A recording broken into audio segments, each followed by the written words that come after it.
nessa comunidade. O nome dessa série é Ritos e Razões. Então nós trabalharemos aí os porquês da vida cristã. Serão 4 domingos, onde nós trabalharemos 4 temas. O mesmo tema no culto da manhã, no culto da noite. Hoje à noite eu estarei ministrando essa mesma mensagem. Nós vamos trabalhar alguns porquês da vida cristã. Eu quero que você preste muita atenção nessa introdução, para que você não entre pela rota equivocada de assimilação dessa mensagem. Ao abordarmos os porquês, e hoje um dos porquês é por que congregar? Por que você veio à igreja? Por que ir à igreja? Por que semanalmente ir a um culto? Quero que você entenda que as mensagens elas não foram construídas no intuito de convencê-lo racionalmente, certo? Como se Deus precisasse te convencer para que você obedecesse aquilo que Ele diz nas Escrituras. Amém, irmãos? Não é isso. Então não é uma resposta de um porquê, no sentido assim, olha, você só não congrega porque você não sabe o porquê. Então é uma questão meramente racional. Em absoluto, não é isso. Mas existem porquês da vida cristã, porque em meio a uma vida atribulada como a que nós temos na atualidade, em meio a uma vida carregada de guerra de atenção, onde o tempo todo nós estamos sendo encharcados, uma multiplicidade de informações, por vezes, práticas, ritos dos nossos dias vão perdendo o seu valor e o seu significado. E é importante de tempos em tempos a gente voltar a questões basilares, essenciais, práticas que são exigidas nas Escrituras, esperadas que nós as pratiquemos. Amém? E então a gente ali faça um processo de trazer novamente ao coração de maneira mais intensa o significado. Todo mundo aqui corre o risco de entrar no automático na sua fé. Concorda comigo ou não? É possível. Ainda mais quando você desenvolve uma habitualidade. Então, quando você percebe uma certa infrequência. Não é mesmo? Talvez você consiga se lembrar de épocas que você era muito mais assíduo em programações de igreja, seja nessa igreja ou em outra, onde você não deixava de participar, onde você fazia questão de chegar antecipado, onde você não tinha pressa para ir embora. E aí você às vezes se depara com outras fases da sua vida e você vê um certo desinteresse, uma certa falta de compromisso, de chegar no horário, de ser assíduo, não é mesmo? Nós temos aí um impacto muito grande da pandemia. A pandemia, né, que aconteceu nos anos de 20, 21, especialmente nesses 2 anos, foi até 22, mas especialmente 20, 21, mexeu muito com a ideia do ser cristão, não apenas no Brasil, mas no mundo. A partir disso, pesquisas começaram a ser formuladas, e uma das coisas que mais foram impactadas nesse processo de pandemia, e de maneira concomitante, né, com a explosão dos cultos digitais, da maior participação digital das igrejas, etc., é justamente essa quebra na assiduidade. Então, perdeu-se um pouco o significado, a essencialidade de congregar. Muitos pensam que é algo substituível. Eu não estar aqui para eu estar em casa, com o computador aberto, colocando ali uma pregação, e estou congregando. E não é bem assim.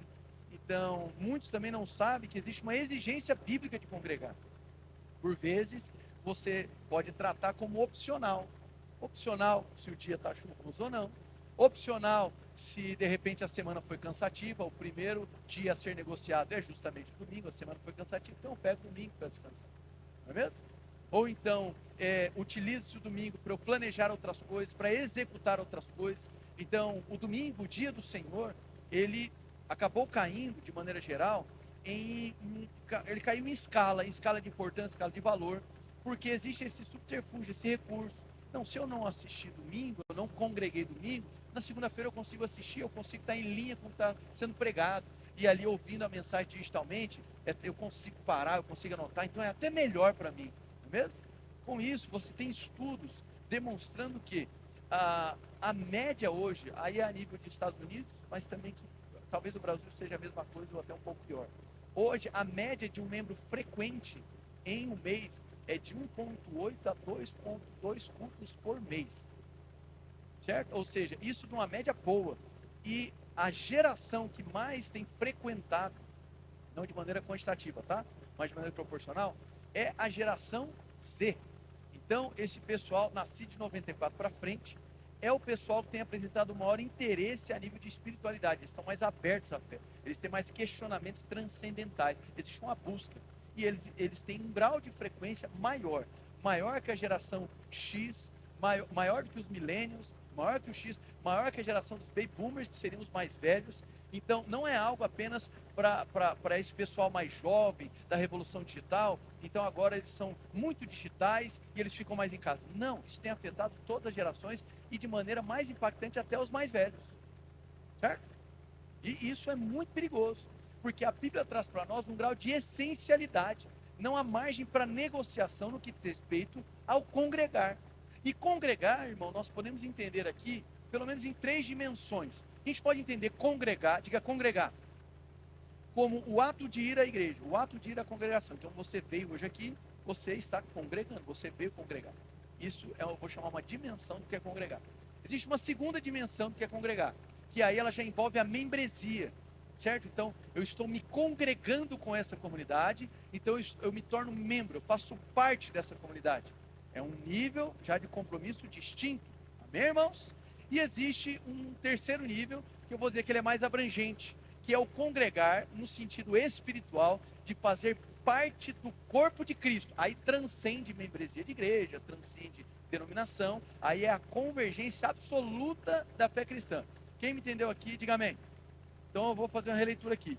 Primeira dimensão de congregar é o ato de congregar. Chegou o domingo, eu decido se eu congrego ou não. Você vê aqui que você está congregando. Segunda dimensão do congregar, fazer parte. Aí envolve a membresia. Mas membresia é coisa de homens. Bom, se é coisa de homens na modernidade, era coisa de homens para Paulo também.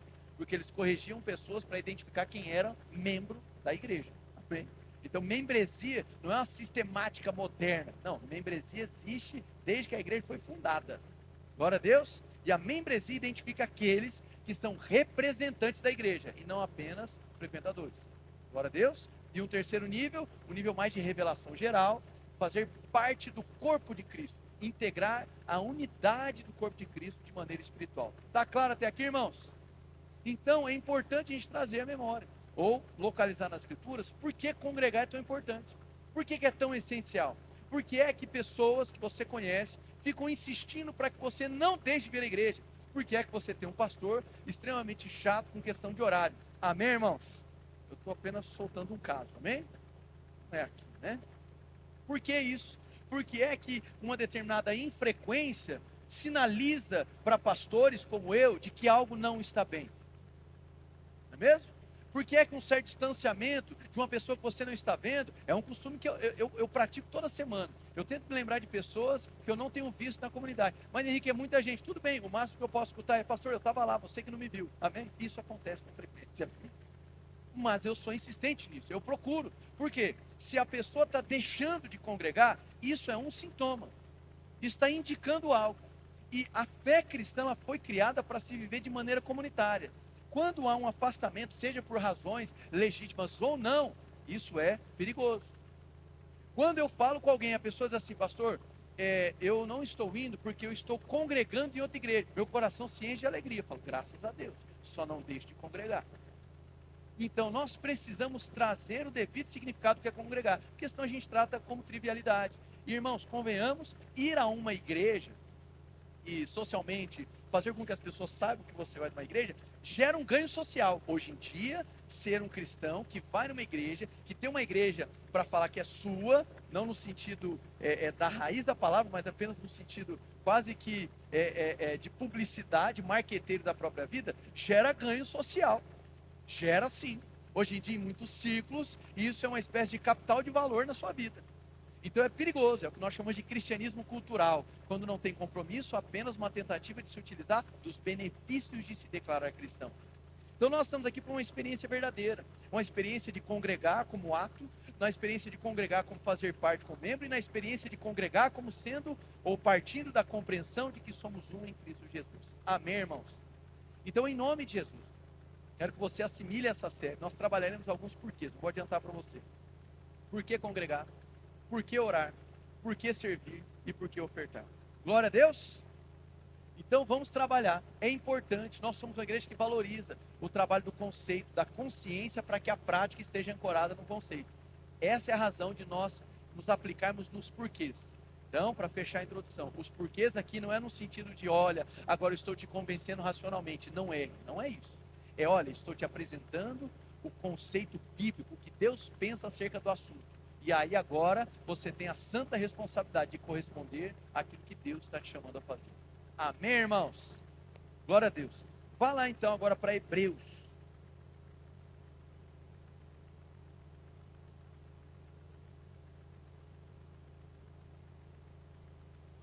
Queria também destacar, né? Nós vamos ler Hebreus capítulo 10. Se você pudesse colocando de pé, a nossa primeira leitura nós realizamos de pé. Eu queria também destacar que domingo passado foi pregada uma mensagem, cujo título foi Ouvir a Deus.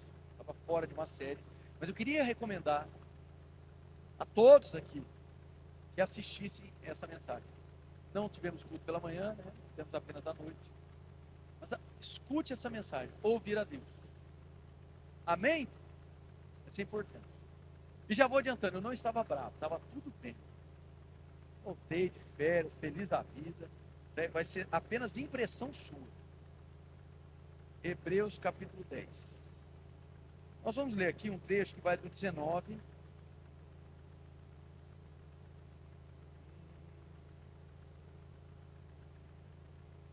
Vamos ler do 19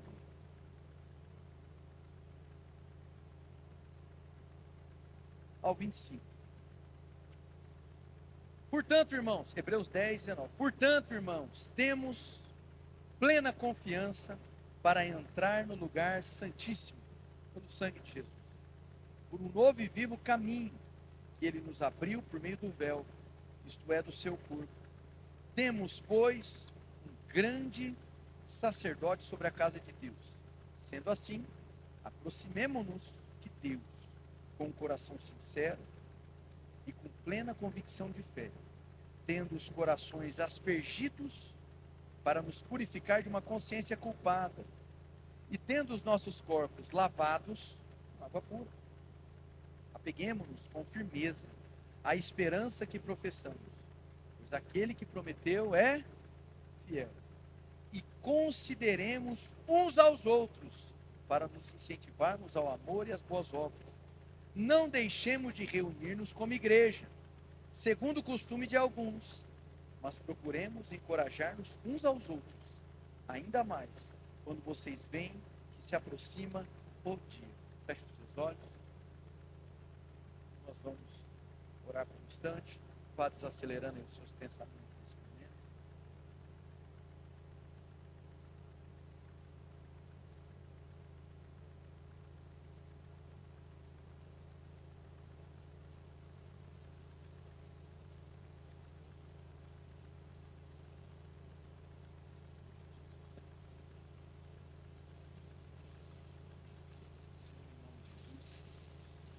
Obrigado, Pai, pela alegria da gente viver em comunidade.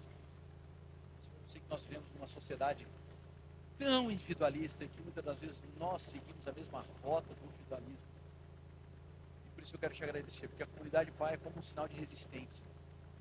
A comunidade, Senhor, é como um lembrete semanal de que nós não estamos sozinhos, de que o Senhor não nos criou para vivermos isolados, que o Senhor nos criou para a comunidade, para uma fé comunitária, para uma adoração comunitária.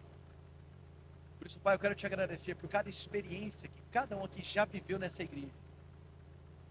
Seja um abraço, seja um bom dia, seja a paz do Senhor, seja um ato de serviço, seja uma gentileza, seja um sorriso, seja um olhar sincero, seja um convite para um grupo, um pequeno grupo, um convite para a própria igreja. Obrigado porque cada um desses gestos, Senhor, tem um valor imensurável. Esses gestos, Senhor, demonstram que o Senhor tem um profundo interesse que nós sejamos um em Ti e uns com os outros. Obrigado, Pai. Obrigado.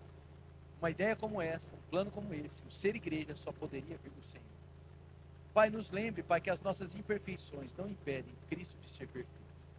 O Senhor nos lembre, Pai, que não há nenhum tipo de situação, adversidade, situação de animosidade, inclusive dentro da vida comunitária, que supere a Tua palavra, que supere aquilo que o Senhor anseia das nossas vidas. Então, Senhor, eu oro para que todo tipo de defesa, todo tipo, Senhor, de iniciativa, de resistência à tua palavra caiam por terra hoje. Que hoje seja o dia do recomeço, que hoje seja o dia da novidade de vida, que hoje seja o dia de corações serem aquecidos pela tua palavra. Senhor, que ninguém aqui nessa igreja pense que o protagonista é o pregador, mas que o protagonismo de cada ação na igreja seja sempre de Cristo Jesus. Nos ajuda, Pai, a fortalecer, semana após semana, essa cultura que gira ao redor da presença de Deus. É por isso que nós estamos aqui. Obrigado, Pai, pela tua fidelidade. Se chegamos, estamos próximos de 8 anos de existência. Tudo isso é graças à tua fidelidade. Obrigado, Pai.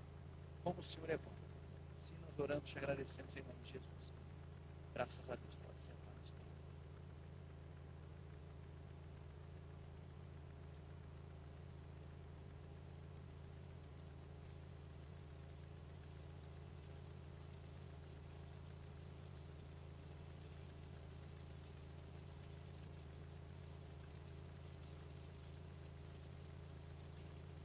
Amém. Dois autores se juntaram para fazer um livro que eu acho muito interessante, eu recomendo, chamado Igreja é Essencial. E nos capítulos desse livro, há uma pergunta, e a pergunta é: precisamos realmente nos reunir? Que talvez seja essa uma pergunta que muitos de nós fazem ou já fizeram em algum momento da vida, neste rito semanal de congregar. É necessário mesmo? Se eu estou em Cristo e eu sou igreja, existe realmente a necessidade de que eu me movimente domingo após domingo, eu saia da minha casa e eu vá participar deste ato congregacional, sendo que eu consigo orar na minha casa, eu consigo cantar na minha casa, eu consigo agora ouvir uma mensagem na minha casa, inclusive na minha casa eu consigo até escolher o pregador que eu mais gosto, eu consigo escolher o tema que está no meu coração. Se eu ficar sozinho em casa, eu consigo ouvir tudo isso, eu consigo praticar o meu devocional ao Senhor, e ainda tem um bônus: eu não preciso prestar conta para ninguém, eu não corro risco de ser ferido, eu não corro risco de ser magoado, eu não corro risco de ter a minha vida exposta, eu não corro risco de, muitas das vezes, ser conhecido no meu erro, e às vezes ser colocado naquele local de vergonha. Se eu não me congregar, se eu não fazer parte da comunidade, eu não preciso ter aquele exigência ou o trabalho de ter que recomeçar. Eu não vou precisar ter o trabalho de ter que me movimentar, porque de repente eu tive uma decepção, eu me sinto ali travado, e sair deste local de trava é tão desconfortável. Será que realmente eu preciso me reunir? Ora, Jesus Cristo, quando ele vai adotar uma palavra sobre o que é a igreja, ou para falar sobre o que seria o ajuntamento daqueles que criam em seu nome, e eu creio que se você veio aqui hoje é porque você crê no nome de Jesus, amém? E ele utiliza a palavra eclésia, e eu sei que alguns tentam separar ali o radical da palavra eclésia, para trazer um sentido de chamados para fora, mas eclésia significa eclésia mesmo, significa assembleia, amém, irmãos? É isso que significa. Então a ideia ali, a Assembleia de Deus é chamada e é convocada para pregar o Evangelho, mas o significado de igreja é assembleia. E assembleia, no sentido ali do grego, significa o quê? O ajuntamento de pessoas. Apenas isso. Ou tudo isso. Amém? Então, eclésia ou eclesia é a assembleia. Repete comigo, assembleia. E a assembleia é ajuntamento. Jesus Cristo trazia sempre o valor do ajuntamento. É interessante, um determinado autor chamado B.B. Warfield, que é um grande anglicano, já faleceu, ele notou que Jesus Cristo, após todos os processos de tentação que ele sofreu no deserto, ele rapidamente, ao retornar, ele se encontra com os seus na sinagoga. Jesus, ele valorizava o ato de estar junto com aqueles que criam em Deus. O próprio Jesus Cristo demonstrava para nós que esse é o fluxo natural. Aí talvez você me pergunte assim, mas é possível ser igreja enquanto indivíduo? Olha, é uma verdade bíblica, você é igreja porque você crê em Cristo Jesus, amém, irmãos? Agora, o esperado mais coerente é aqueles que creem em Cristo se ajuntem como igreja. Vou fazer uma analogia muito simples aqui com esporte. Imagina que você torce para um time de futebol. E esse time de futebol seu, ele contrata um jogador. Esse jogador agora foi contratado para o seu time. Esse jogador tem um contrato que está dizendo que ele pertence a esse time. Esse jogador agora, ele pode fazer postagens nas redes sociais de que ele é desse time. Mas se ele não frequentar os treinos desse time, ele não vai ser escalado. se ele não estiver presente nas preleções, na concentração, nos treinamentos, no dia de jogo, se ele não abrir mão ali daquele tempo que ele tem muitas das vezes durante a semana para descansar, se ele não criar uma rotina de hábitos, se ele não construir uma certa disciplina de vida, ele mesmo tendo um contrato assinado, ele nunca vai entrar em campo. É como se aquela pessoa, mesmo tendo um nome no seu time, nunca de fato representasse o seu time. Isso acontece. Existem times na atualidade, eu não vou citar nenhum, porque está proibido falar sobre futebol nessa igreja por 30 dias, porque o meu time está uma desgraça, amém? Quem fala de futebol é proibido para os visitantes, é apenas uma brincadeira, irmãos, amém? Em tempo de cortes a gente tem que sinalizar, né? Entende? Então, isso muitas vezes acontece, um jogador é contratado e às vezes ele tem algum problema ele se machuca, ele não consegue jogar, ele fica um tempo muito prolongado, e ainda que ele seja uma pessoa espetacular, ele tem um contrato assinado, porque ele não consegue ali estar presente visivelmente, fazendo parte do time, a própria torcida não cria identificação com ele. Aquele personagem que tem um contrato, que recebe milhões, que tem o seu nome lá no hall do time, mas de fato ele não carrega o DNA do time, ele não carrega a identidade do time. Para a torcida ele não é um representante. Quem está me entendendo? Então, é muito interessante isso, porque o ser igreja, trazendo essa analogia bem simples mesmo, para que vocês possam assimilar, ele está muito relacionado com esse tipo de experiência. Por vezes nós colocamos o nosso nome num hall de membros, até realizamos ali participamos de um curso de membresia que é providencial, e já falarei sobre isso, mas a falta de contato, a falta de participação, a infrequência, a falta de assiduidade, o excesso de desculpas para não estar junto, o medo de se arriscar nos relacionamentos, faz com que você, ainda que se declare participando de algo, é como se você não tivesse identificação nenhuma. Isso é muito triste, porque, irmãos, a comunidade foi feita por contato. A congregação, ela aponta, ela sinaliza. Eu vou trazer aqui a resposta desses porquês se congregar em muito breve, mas eu quero que você guarde isso, entende? As nossas igrejas reunidas no culto de domingo, elas representam a presença de Deus, elas representam a ideia máxima de Deus de ajuntamento, a ideia máxima de Deus de que é possível formar uma nova sociedade. Alguns autores trabalham muito esse conceito. A igreja é um vislumbre da nova sociedade de Deus. Os princípios que nos norteiam é diferente dos princípios que norteiam o resto do mundo. Concorda comigo ou não? Aqui nós valorizamos, irmãos, o trabalho espontâneo. Aqui nós valorizamos esse engajamento que não é a partir de uma recompensa financeira. Aqui existe um altruísmo, ou seja, uma disposição em ajudar o próximo sem esperar nada em troca. Aqui existe um valor que parte das escrituras, não é uma questão organizacional, mas das escrituras, onde a função não define quem você é. Você pode ter mais responsabilidades, mas isso não significa que você é mais importante do que aquele que tem menos responsabilidades. São valores diferentes. Aqui na igreja é um momento onde nós conseguimos sentir as dores uns dos outros. É um momento onde nós conseguimos cantar juntos. É um momento da semana onde a gente consegue espairecer um pouco e olhar para uma mesma direção. A igreja é o local onde imperfeitos conseguem se conectar com aquele que é perfeito. Irmãos, viver longe da congregação gera sérios problemas. A começar pelo fato de que, longe da congregação, você ficará confuso na sua fé. Eu repito isso em diversas ministrações e volto a repetir hoje. A fé cristã, ela é excessivamente comunitária. Em um mundo excessivamente individualista, ser comunitário exige de nós intencionalidade. Assim como começar a ter um novo hábito é difícil, não é mesmo? Trabalha ali em você a disciplina, aquele jogo mental de ir novamente. Hoje, congregar, estar junto, exige de nós esse mesmo grau de disciplina, até que o congregar se transforme em algo orgânico. Então, é importante que se diga isso. A igreja, irmãos, é um povo, sem dúvida alguma. E estar reunido no mesmo lugar coopera para a nossa identidade de povo. Amém? A igreja, então, é composta daqueles que creem em Jesus. Quem aqui crê em Jesus? Você é a igreja. Muito bem. A igreja não é esse prédio, não é esse quarteirão todo que está sob nossa responsabilidade. A igreja, ela é testemunhada nas relações. A igreja é isso aqui, irmão, somos nós.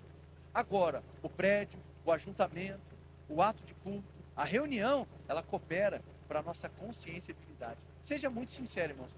A sua ideia de unidade, você consegue enxergar o conceito de unidade com pessoas espalhadas para tudo quanto é canto? Ou quando você fala no conceito de unidade, você pensa em pessoas reunidas? Seja muito honesto. Amém? Então, o próprio símbolo da reunião, de estar reunido, ele trabalha em nós a convicção de que somos um só povo. Ainda que nós não saibamos o nome de todas as pessoas, ainda que você não conheça o nome de todas as pessoas, ainda que você não consiga ter contato com todas as pessoas, a simples exposição de se permitir receber contato, de ter contato, trabalha em você um símbolo. Nós vivemos em uma sociedade carente de símbolos. O símbolo da reunião, o símbolo do compromisso, o símbolo da pontualidade, o símbolo das mãos levantadas. Eu vou ser muito sério, e eu não estou aqui para ser fiscal de culto ou delegado religioso, amém, irmãos? Mas eu vou ser muito honesto, irmãos, é desperdício do seu tempo, quando na experiência de adoração comunitária, você está conversando com pessoas ao lado de sei lá o quê. Entende? Sabe, quando você é muito associado, você vê a pessoa, os irmãos estão adorando aqui, você vai, você viu lá, que coisa, hein? Ah, olha só, veja só, aí vai. Ignorando o que está acontecendo aqui. Entende? E enquanto nós temos aqui uma liderança de adoração e música, eles estão cooperando para que a comunidade progressivamente atinja uma consciência de adoração. Deixa eu fazer uma pergunta para você. Qual é a parte mais importante do culto? Vou te dar algumas opções. Oração inicial, adoração e música, ofertório, palavra, avisos e apelos. Qual você acha que é a parte mais importante? Quem acha que é a palavra, levanta a mão. Errou. Não tem parte mais importante. A Bíblia não classifica. A oração inicial é tão importante quanto a palavra. A música é tão importante. Mas a música prepara a palavra. Uma pinóia. Você inventou isso. Pessoas se acostumaram com isso. Eu vejo elas repetindo isso. A música prepara a palavra. Não, a música é a palavra. Amém? Então, os atos, os gestos de culto, eles não têm aqui, mais importância um do que o outro. Cada um importa. Cada um tem um significado. Por isso, desprezar qualquer um desses elementos de culto é desprezar o culto. É desprezar a experiência de congregar. Amém? Isso é muito sério, é um desperdício. Você está vindo aqui para uma experiência individualista. Amém? Da mesma maneira, quando você gosta de um estilo. Eu gosto deste pregador. Eu gosto dessa música. Eu gosto desse estilo musical. Se as suas preferências fazem com que você desanime com a experiência congregacional, é porque você não entendeu o que é congregar. E, consequentemente, não está absorvendo o que é adorar. Se qualquer tipo de preferência religiosa estrutural impede você de desfrutar da beleza da comunidade, de adorar ao Senhor, é porque as suas preferências, elas importam mais para você do que o próprio Deus. E nós não estamos aqui para idolatrar os nossos próprios egos, nós estamos aqui para adorar ao Senhor. Amém, irmãos? Então, muito cuidado. Isso não significa que todos nós aqui não devemos ter um senso crítico de apontar questões, de questionar. Amém? Esses dias o irmão chegou e falou assim: pastor, esse chão feio, né? É feio mesmo, irmão. Falei, mas e aí? Vamos resolver? Eu falei, não, em breve, vai dar bom. É feio mesmo, amém? Só estou dando um exemplo. Como outras questões. Então, a sua crítica, a sua sinalização, entende? Pô, pastor, tal coisa não está legal, está fora de ordem. Isso é extremamente bem-vindo. Mas se essas questões que você tem um apontamento crítico impedem você de ter uma satisfação comunitária, aí nós temos um problema. As suas preferências, elas não podem se sobrepor ao Deus ao qual nós adoramos. Então, qual é a parte principal do culto? Não tem parte principal de tudo. Glória a Deus, irmão. Amém. Então, a experiência do congregado envolve todas essas partes. Hebreus 10, 24, se você puder abrir lá novamente, traz algumas questões que são muito, muito fortes, irmãos. Muito, muito fortes.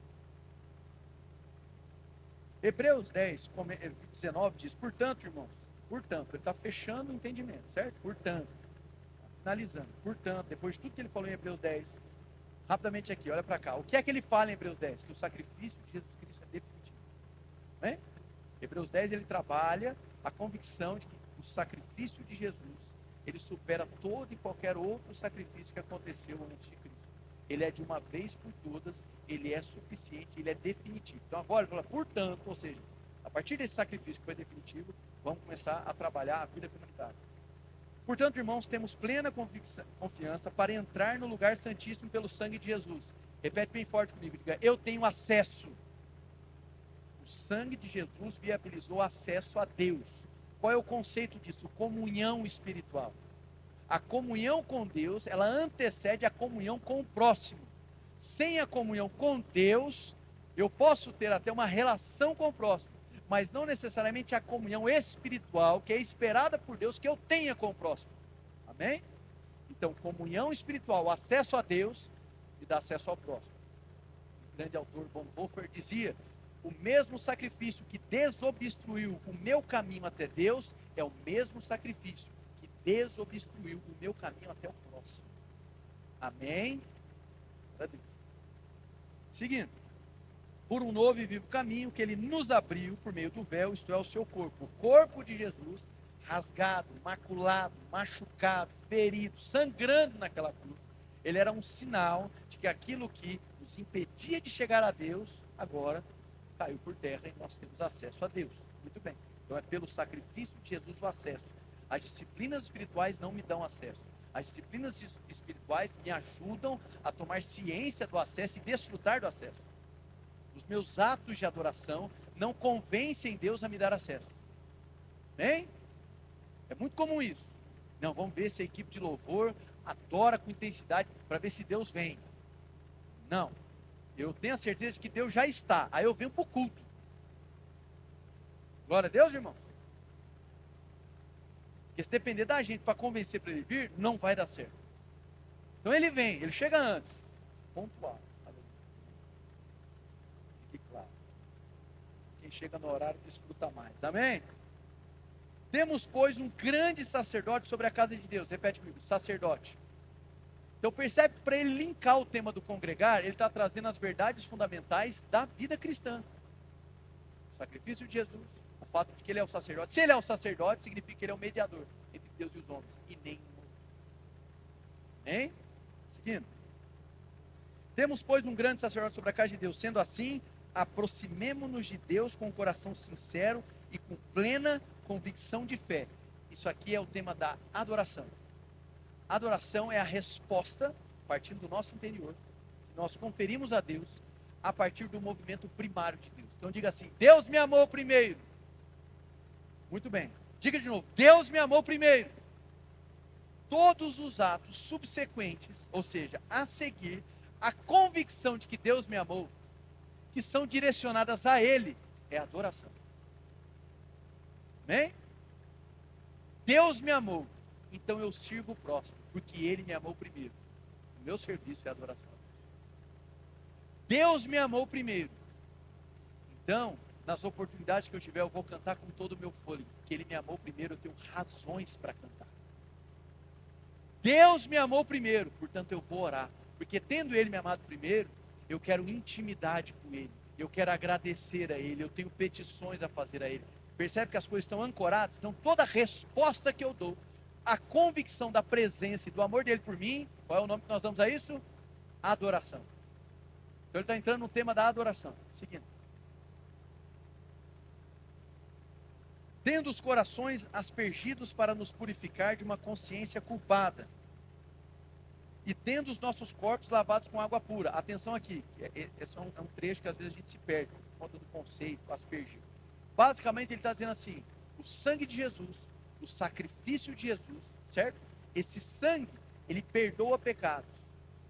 Então a maior podridão interna que você já carregou um dia, sabe aquele sentimento de sou inimigo de Deus, sou um pecador, eu tenho tantos vícios e coisas ruins na minha vida que isso me impedem de chegar a Deus. O autor está dizendo assim, ó, o sacrifício de Jesus abriu o caminho.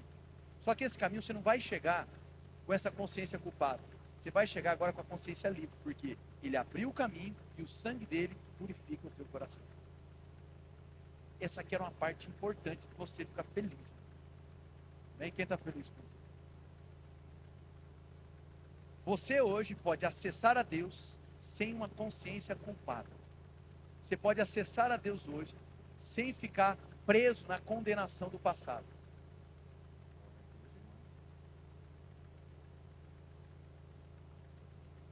Determinado autor, há muitos anos, disse a seguinte frase: todo santo tem um passado e todo pecador tem um futuro. Amém? Então o sangue de Jesus purifica, o sangue de Jesus permite com que a gente acesse a Deus, e esse acesso se dá não com as mãos contaminadas de pecado, mas agora limpos pelo Senhor. Então, olha o cenário aqui. O sacrifício de Jesus é suficiente. Ele é o único sacerdote. Ele abriu o caminho. Nós temos acesso a esse caminho. Ele perdoou os nossos pecados. Então nós não temos mais culpa para adorar a Deus. Nós podemos adorar a Deus. Seguindo. E consideremos, verso 23. Apeguemo-nos com firmeza à esperança que professamos, pois aquele que prometeu é fiel. Agora preste atenção que ele vai mudar. Vai virar um apeguemo-nos, consideremos. Agora ele está falando da responsabilidade daqueles que abraçaram a convicção de que o sacrifício de Jesus é suficiente, que ele está sentado no trono, de que ele é um sacerdote suficiente, de que ele agora abriu o caminho para nós, de que o sangue dele nos perdoou, purificou os nossos corações, certo?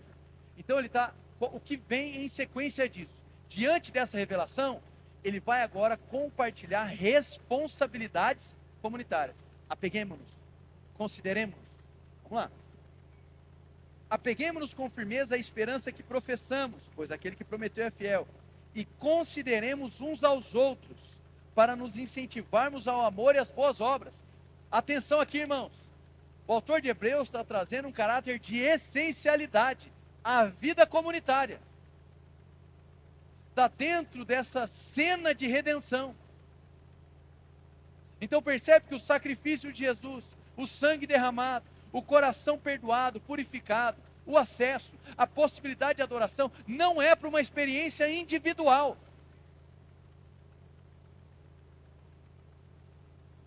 Não é para uma fé que você chama de minha. É uma fé que se revela como sendo nossa. Então a igreja, ela não é um apanhado, um coletivo de eus, que particularmente procura a sua espiritualidade individual com Deus. Igreja não é isso. Igreja é a revelação de um nós. E uma das coisas mais belas da vida comunitária é justamente isso.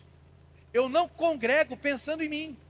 Eu não congrego para que Deus resolva o meu problema. Eu congrego para me enxergar na comunidade. Eu congrego porque como família eu passo a interpretar os problemas da vida de uma maneira diferente. Seja prático, sejamos. Venha sofrendo acerca de uma doença ou uma experiência ruim, sozinho. E ao se congregar, você sai daqui na convicção de que continua sendo um sofrimento, de que continua sendo um problema, de que continua sendo difícil. Mas agora, você não está sozinho. Amém? Agora, você pode atravessar isso olhando para o lado. Tá, pastor, mas para isso eu preciso de um grau de intimidade profundo. Não, eu não estou falando sobre isso. Eu não estou falando de amizades espirituais ainda. Eu estou dizendo que o simples fato de nós convergirmos na mesma fé gera em nós o senso de que eu tenho a quem recorrer. Ainda que não saiba o meu nome, se eu congrego naquela comunidade, se eu participo da vida comunitária, se eu venho aos cultos, é suficiente para que o meu coração e meu cérebro saibam. Se tudo cair ao meu redor, eu tenho a quem recorrer. Podem não saber o meu nome, mas eu sei que ali existe a possibilidade de alívio. Pode haver a possibilidade de esperança. Uma das coisas que eu mais escuto no gabinete pastoral: pastor, esse aqui é minha última chance. Seja em relação à própria vida, seja em relação a um filho, seja em relação ao casamento, seja em relação ao insucesso profissional. Muitas das vezes o começo ali do gabinete pastoral é: eu já tentei de tudo, essa aqui é a minha última chance. Isso, pessoas que têm um alto grau de intimidade, como pessoas que não têm intimidade alguma, que simplesmente vêm aqui, porque é o símbolo da reunião, o símbolo do congregar. Ele gera isso, ele precipita isso. Espera aí, eu não estou sozinho. Pode ser que essa procura seja no sentido de provar se essa comunidade é verdadeira. Vamos ver se eles são verdadeiros, se no dia da angústia eu vou ter a quem eu recorrer. Meu irmãos, e consideremos uns aos outros para nos incentivarmos ao amor e às boas obras. Você sozinho não se auto-incentiva à prática do amor e às boas obras. Nós, sozinhos, abandonados ao léu, nós temos a tendência de idolatrarmos a nós mesmos. Ficamos ensimesmados, carregados de razões. Muitos se isolam porque partem da premissa de que estão certos, enquanto a vida comunitária é o sacrifício do que é certo, para que seja exaltado aquele que é santo. É o sacrifício da minha base argumentativa, para receber daquele que sabe mais do que eu, que me ama mais do que eu posso amar, que faz por mim mais do que eu poderia fazer, que se sacrificou, deu a vida por mim. O choque congregacional gera isso. Deus vê valor nas relações, Deus enxerga valor em cada pessoa. Se eu não enxergo, eu vou me opor a Deus? Será que não é a minha visão, o meu certo, as minhas razões que estão me impedindo de enxergar as coisas como o próprio Deus enxerga? Congregar, irmão. E não deixemos de reunir-nos como igreja, segundo o costume de alguns. Significa que o quê? Naquele tempo, eles já enfrentavam problemas de pessoas que não tinham o costume, que estavam partindo para um tipo de experiência de fé individualista.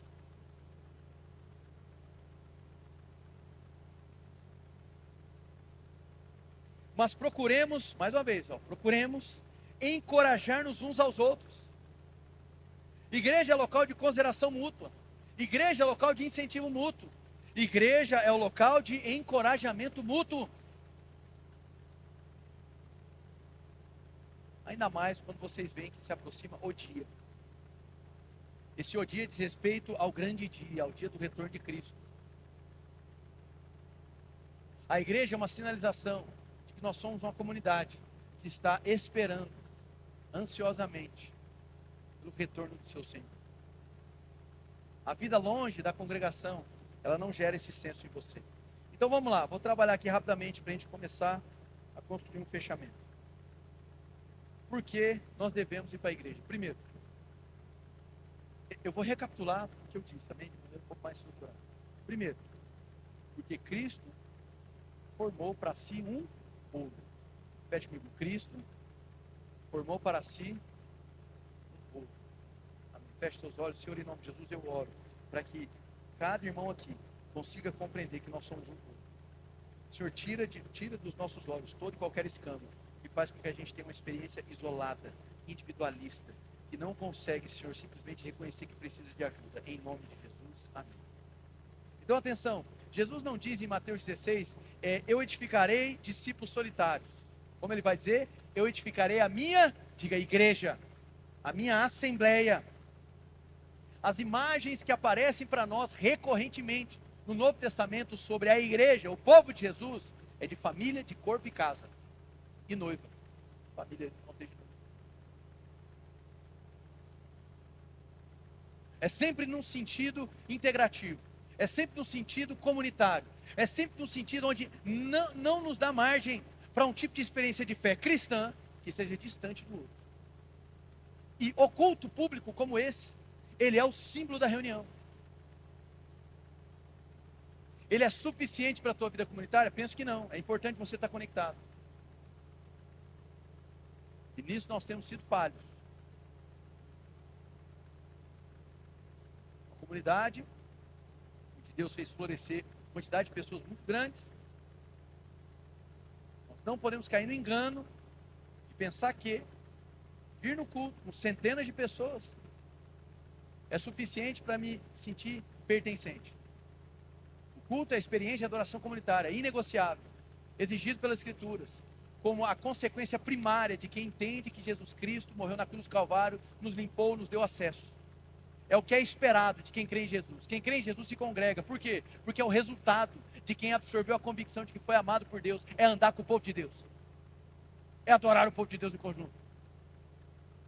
É uma fé essencialmente comunitária. Uma das coisas mais lindas do Evangelho é que faz com que eu consiga tirar os olhos de mim para olhar para o outro. Se isso é uma das dádivas, como é que a experiência pode ser solitária e individualista? Não tem como. E isso é promessa de Deus. Nós vamos ver isso desde o Antigo Testamento. Deus formando para si um povo. Era a promessa. Ele virá e formará para si um povo. Mas a minha convicção em Cristo ela é individual. Sim, a tua experiência de conversão é individual. Somente isso. Dali para frente ser inserido numa realidade corporativa. E qual é o símbolo dessa corporação? É o culto. é o congregar. Ele é essencial.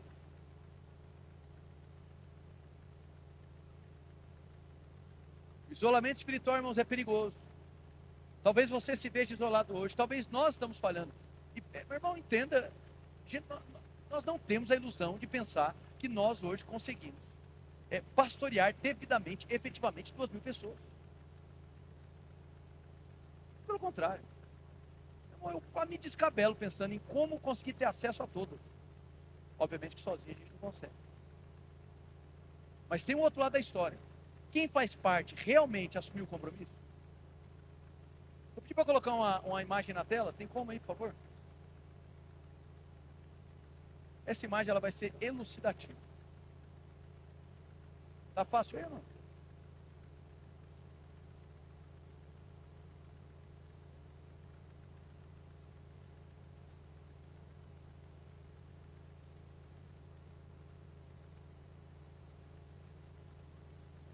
Enviei.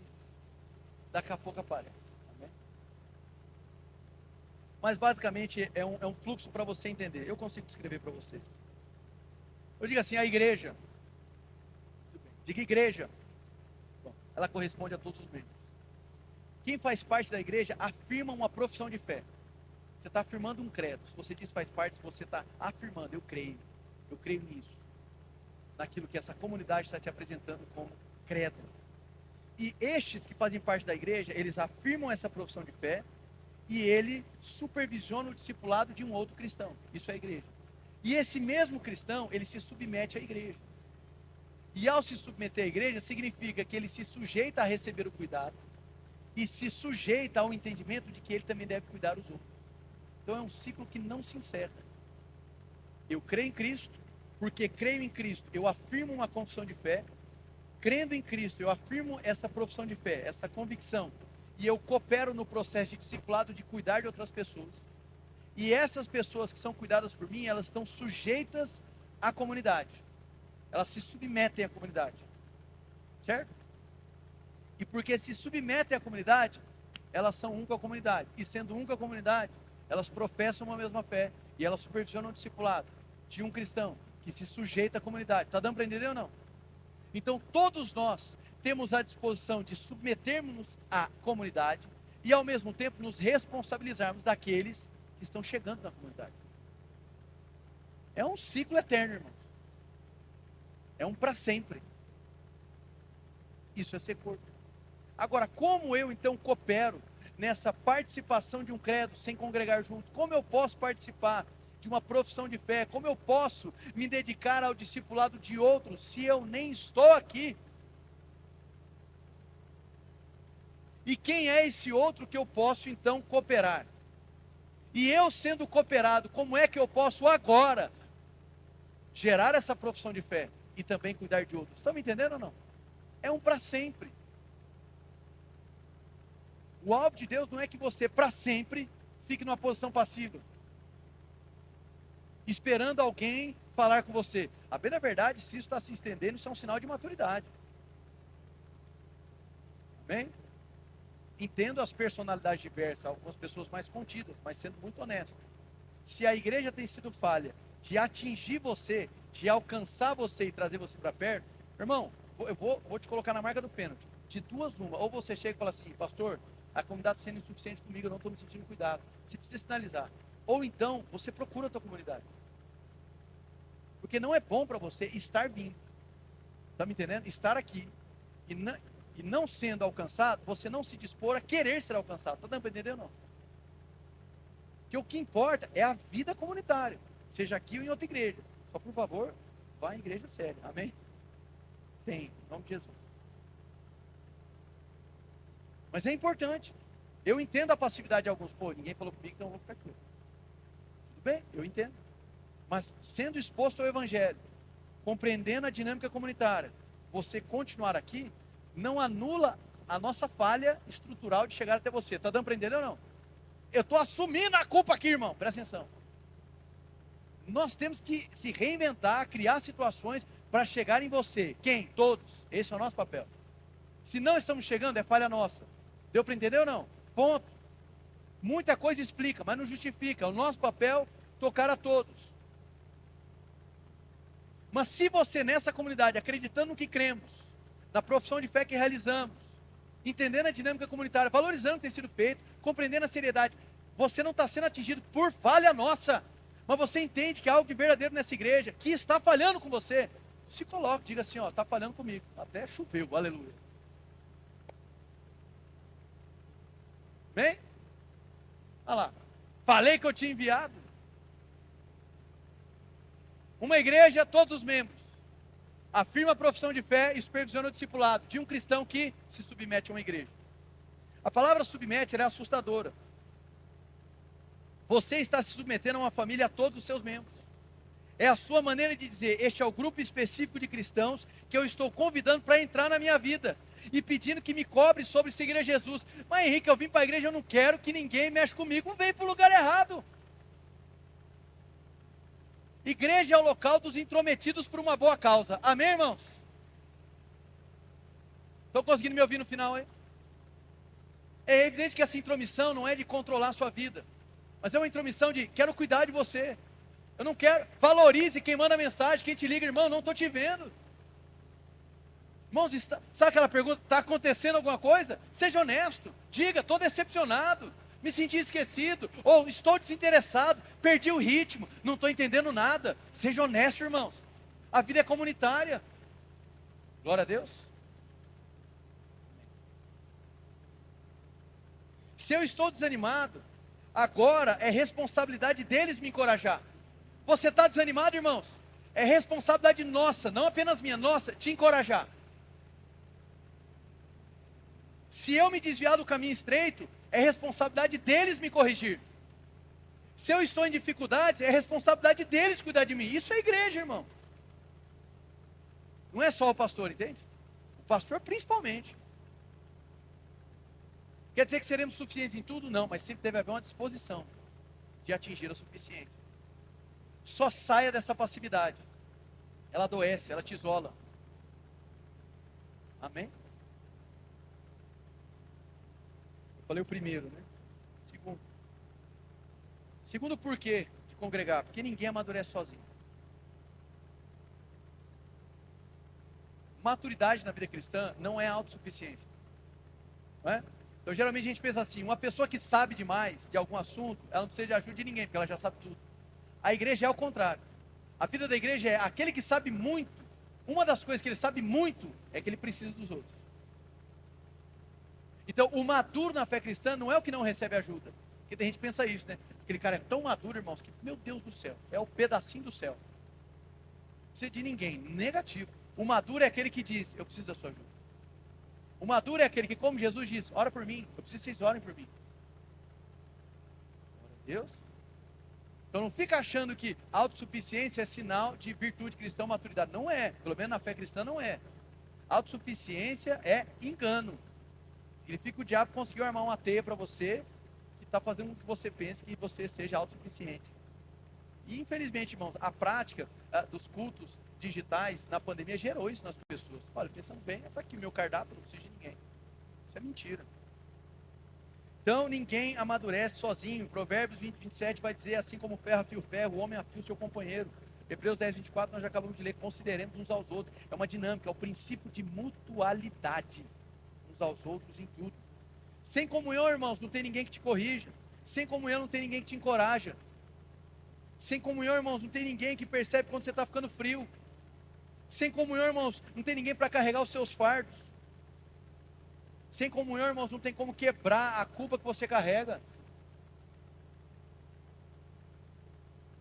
Terceiro, por que você deve congregar? Porque a igreja é um ambiente normal dos meios de graça. Nós sempre falamos aqui sobre a ceia e o batismo como meio de graça, amém? Que é meio de graça. São ações de Deus que cooperam para fortalecer a fé nos nossos corações. Os sacramentos nessa igreja, nós temos o entendimento que eles são memoriais e também meios de graça. Só que os meios de graça não são esgotados nos sacramentos. A própria comunhão é meio de graça.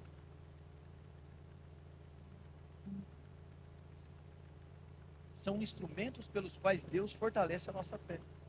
A pregação da palavra é um meio de graça para a sua vida. Os sacramentos, a oração coletiva, o louvor congregacional, a comunhão dos santos. Ah, então quer dizer que eu vir aqui no culto, na hora da adoração e música, e ficar assim? Significa que eu não estou participando da graça que está sendo infundida na comunidade? Sim, significa que você está desperdiçando o fortalecimento de fé que Deus está dando. Quer dizer então que eu chegar atrasado, sair embora mais cedo, não ter compromisso com nada, não falar com ninguém, eu estou desprezando a comunhão e portanto estou ignorando o meio de graça? Sim, você está ignorando o meio de graça. Você está perdendo a oportunidade de ser fortalecido na fé, porque Deus faz do seu povo um instrumento para que a graça se multiplique. Quer dizer que eu já tendo uma responsabilidade na igreja, ver as pessoas passando à minha direita e minha esquerda, sentando do meu lado, do outro, e eu não falar com elas, não buscar saber o nome, não tentar conectar, não me importar com que elas estejam conectadas, é uma maneira de desprezar a comunhão? Sim, é uma maneira de desprezar a comunhão. Portanto, é uma maneira de você ignorar um meio de graça. Então a fé nasceu comunitária, irmãos. Você precisa da comunidade. Quarto, falei que eram 5. Porque congregar é um ato de amor. Congregar, irmãos, presta atenção. Nós vivemos em um mundo excessivamente consumista, sim ou não? Consumo, consumo, consumo. O tempo inteiro consumo. É tanto consumo que, sem perceber, as pessoas estão buscando consumir nos próprios relacionamentos. Entende? Amizade só por interesse, por aquilo que o outro pode me dar, é consumo isso. E muitas das vezes nós projetamos na experiência comunitária consumo. Vamos ver o que Deus é capaz de me dar. O congregar é necessário, porque ele é um ato de amor. É onde a lógica de consumo é quebrada. Aqui a lógica de consumo é quebrada, irmãos. Por quê? Porque adoramos um Deus que já fez por nós. Foi como foi falado aqui no momento da apresentação de crianças. Nós não estamos aqui para negociar a bênção com Deus. Ele já nos abençoou. Isso quebra a lógica de consumo. Como é que eu vou consumir de um Deus que se antecipou? Como é que eu vou negociar com Ele se Ele já deu tudo? Que negociação é essa, irmãos? Se eu estou negociando com Ele é porque eu não entendi quem Ele é e qual é a obra dele. Ele se antecipou, ele chutou a mesa, ele virou a mesa. Não há comércio no templo, amém? Não há comércio, não há possibilidade de eu ficar jogando com Deus. Olha meu ato aqui, olha minha disciplina aqui, olha, eu vim na igreja, então agora eu espero isso. Não. Esquece, você não vai dar conta de negociar. Então sabe uma coisa? Eu te abençoei em Cristo Jesus. Você é abençoado, irmãos.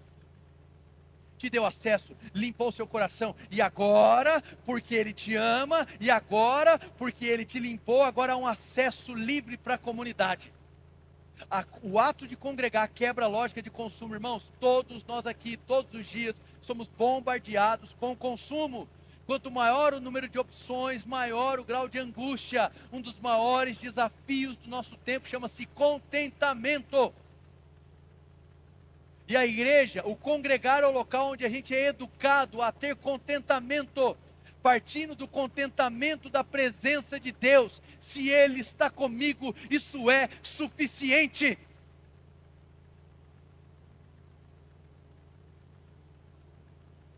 Então você não vem à igreja só para receber, você recebe, mas você vai à igreja para encorajar, servir, discipular, carregar os fardos uns dos outros, amar as pessoas, amar gente boa, amar gente chata. Às vezes o chato é você, amém? Nunca se sabe.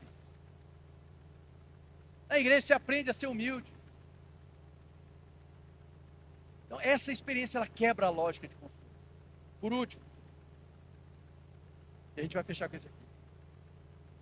Por que congregar? Porque o culto, irmãos, coletivo, ele antecipa ao céu. Não é possível, pastor, você não sabe quem está aqui na minha fileira, não. Não consigo nem ter certeza se ela vai.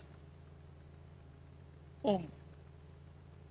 O culto cristão, irmãos, eu não me lembro agora qual autor disse isso, tá? Mas ele trouxe essa palavra. O culto é um ensaio da eternidade.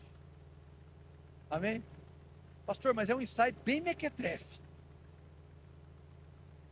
Não, é um ensaio verdadeiro. É um ensaio genuíno da eternidade. Porque aqui nós estamos reunindo e buscando colocar os nossos olhos exclusivamente em Cristo.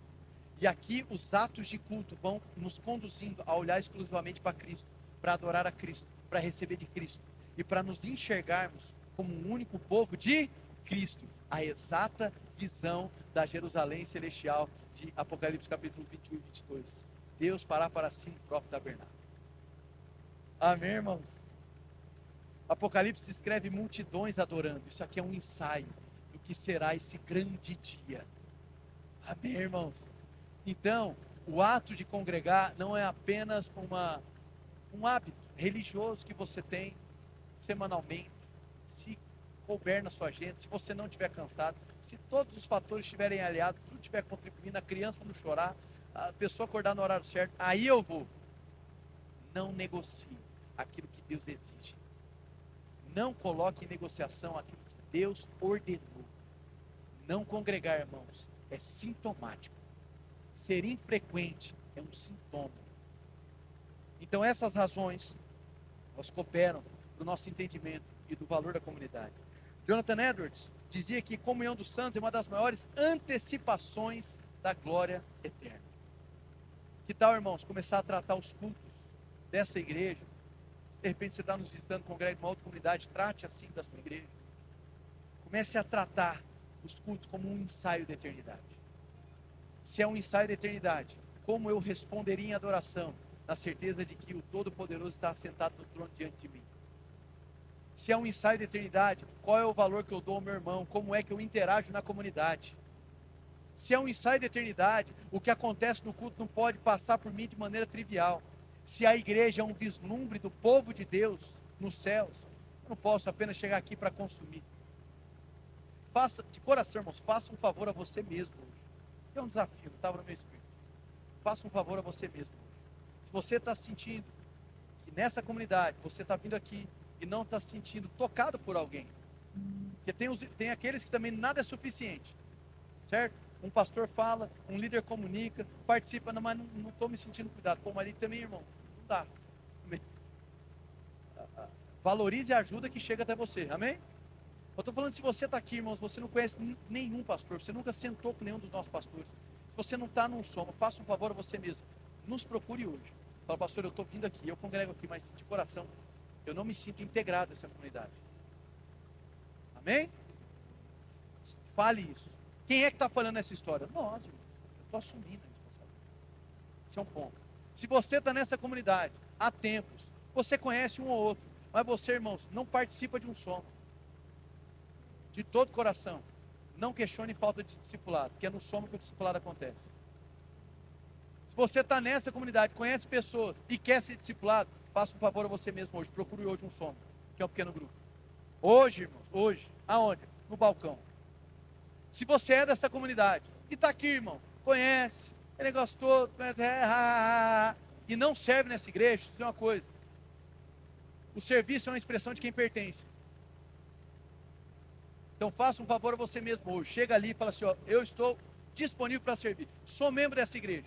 Não faz o menor sentido eu ser membro se as minhas mãos não estão tocando no povo. Faz sentido nenhum eu ser membro dessa igreja, frequentar os cultos e ver ali times muitas das vezes querendo se desenvolver, crescer, eu estou aqui olhando. Faça um favor a você mesmo e viva a comunidade. Glória a Deus. Isso é congregar, irmãos. Nós precisamos da igreja. Então, em nome de Jesus, que todo pensamento de que o congregar é apenas a experiência religiosa para acachapar ali uma necessidade semanal, esqueça isso. Congregar, irmãos, é uma essencialidade da vida cristã. Congregamos por todas as razões. Então eu espero que vocês tenham sido abençoados aí, em nome de Jesus. Quem recebeu a palavra, dá um glória a Deus. Vamos ficar de pé, quero orar.